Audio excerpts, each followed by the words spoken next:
SCY Jimm is a rapper who's been popping off ever since he signed to QC, but now he's wrapped up in a wild situation with friends getting killed, getting shot, and a shocking conspiracy about his own manager. SCY Jimm came up in Bono, Florida. It's a small town with less than 3,000 people living there, but Jimm still got into a lot of trouble, starting at just 12 years old when he got put on probation for breaking into houses. Jimm was turned up from the jump, and he got kicked out of school too because he kept stealing from teachers. Back in the day, he had dreams of going to the NBA, but it didn't take long for him to realize he wouldn't make it. Even though he was in the streets from a young age, Jimm tried working a legit job. He worked at a Taco Bell for 4 months, but then the cops got involved and he lost the job. In his off the porch interview, Jimm said that he was working the drive-thru window and tried to hand the customers some change after they paid, but it was really windy that day, so the money flew out of his hand and landed next to the customer's car. They could have just opened their door and grabbed the cash, but instead they started yelling at Jimm to come outside and pick it up for him. He wasn't feeling the disrespect though, and the situation ended up escalating until the customer called the cops and his manager had to fire him. He was already rapping just for fun, but Jimm didn't take it seriously as a career back then. So after the Taco Bell situation didn't work out, he went right back to the streets. It didn't take long for everything to catch up with him though, and in 2019, he got booked for trying to break into another house. YouTuber 1090 Jake aired SCY Jimm out for getting caught with his brother and his homie while they were driving around in a stolen whip looking for a house to rob. When the cops found him behind the house, Jimm gave up and got cuffed while his homie took off running. At first it looked like Jimm was gonna hold it down and not say anything, but later he ended up telling the cops the whole robbery plan and even gave up the nickname of the dude who ran away. It's not clear what he actually got convicted of, but Jimm ended up in jail for a while and knew that he had to switch up how he moved. So when he came back home the next time, he hopped straight in the booth and started dropping tracks. He wasn't buzzing much at first, but after a few videos went viral on YouTube, someone reached out and offered Jimm a deal. The person said they work with massive artists and wanted to sign him too. Apparently, they were offering a few hundred racks, but first, they said Jimm had to send 4K over to pay for some fees. It's easy to spot the scam from a mile away if you're not in a situation, but Jimm was just excited to get a deal, so he ended up sending them the $4 grand, and that's when the number ghosted him. Jimm got finessed, but he didn't let it slow him down and he kept grinding with the music. Last year, he started popping off and racked up hundreds of thousands of streams with tracks like Ballin' and Hard Knocks, then built up even more momentum with his debut project, Rookie of the Year. A lot of hot rappers have been coming out of Florida lately, and Jimm was looking like the next one up. He got scammed by a fake label before, but back in February, P from Quality Control Records gave Jimm a real contract and some new ice to go with it. Jimm had made it from a small town in the middle of nowhere to sign with one of the biggest labels in the game, but the good times didn't last long, because just a few months later, one of his homies ended up dead after a wild fight.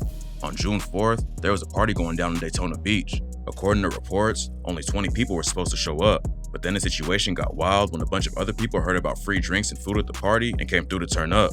That night, Jimm's homie Jaron Smith was celebrating getting a record deal.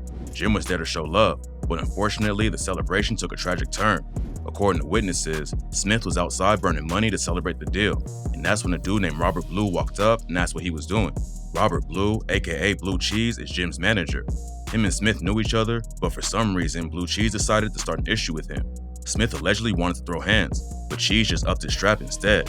Smith allegedly pepper sprayed him twice and punched him in the face, and that's when Cheese dumped his whole clip and killed him. Cheese hopped in his whip and smashed off, but the cops caught up to him and booked him on second-degree murder the next day. According to some reports, this isn't the first time Cheese has been booked for a shooting. He allegedly caught another charge in 2018 and one more in 2019 for shooting at a stepmom's boyfriend. And besides letting shots off at people, Cheese has been booked for assault, resisting arrest, and drug charges in the past too. On the same day Cheese got arrested for killing Jaron Smith, SCY Jimm got booked for resisting arrest. It's not clear exactly what went down, but he ended up bonding out the next day. It had already been a crazy couple of days, and nobody expected what happened next. Just a few hours after he bonded out of jail, Jimm was driving around with a blogger called 954 Fast Pitch TV.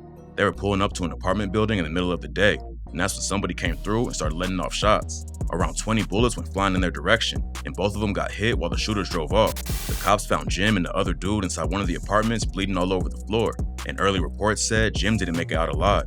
Luckily, that wasn't the case though, and Jimm actually used the situation to help his career out. First, he told his fans that everything ain't perfect, but it's a blessing to be here. Then he dropped 2 new tracks at the same time. The first video was for the track In Too Deep, which had footage of Jimm in the hospital recovering from the shooting. And in the video for Wreck the Cat, he showed off the smashed up Hellcat that P from Quality Control gifted him. You can tell by how messed up the car is that Jimm is lucky to be alive. He made it out of 2 deadly situations back to back. What's really confusing about everything is that Jimm isn't known for getting into shootouts or dissing ops like a drill rapper. He's caught a few charges in the past, but it looks like they were all for non-violent crimes. He even said he doesn't really have ops in the street like that, and he never felt like he needed to move away from his hometown after he started popping off. That's why a lot of people think it's all connected to Blue Cheese and Jaron Smith. It's not clear if Smith had any affiliations or not, but some people think that Jimm getting shot was clearly get back for his death. There's also a wild rumor going around that Cheese is the one behind the drive-by on Jimm, because it turns out that this ain't the first time one of his artists had been shot. Cheese used to manage a Texas rapper named BTB Savage. Savage made headlines back in March for telling DJ Vlad all about the time he killed a dude who broke into his apartment. The dude he killed was a local rapper who tried to rob him, and Savage clowned him like crazy during the interview. Unfortunately, just a week later, Savage was caught in the street and murdered by 2 shooters. The cops booked one dude for the shooting back in April, but now there's been a crazy twist in the story. Savage was from San Antonio, but he was renting a crib in Houston, and that's where he got killed. His mom said the family of the dude he killed had been threatening him on social media, and Savage planned on meeting her in Vegas to get away from the drama.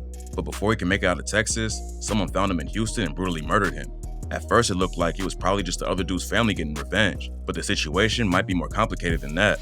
Later, his mom hopped on social media and accused Cheese of leaking his location, and that's why Savage got killed. It's not clear if Cheese really had anything to do with it, but some people are linking that situation to what's happening with SCY Jimm. Cheese allegedly killed Jimm's homie Jaron Smith, and rumors say he wanted to take Jimm out of the picture so he couldn't testify against him. There's no concrete evidence out there right now, and it's all just rumor, but news could break any day. There's no telling what'll happen next though, so tap in for updates while the story develops.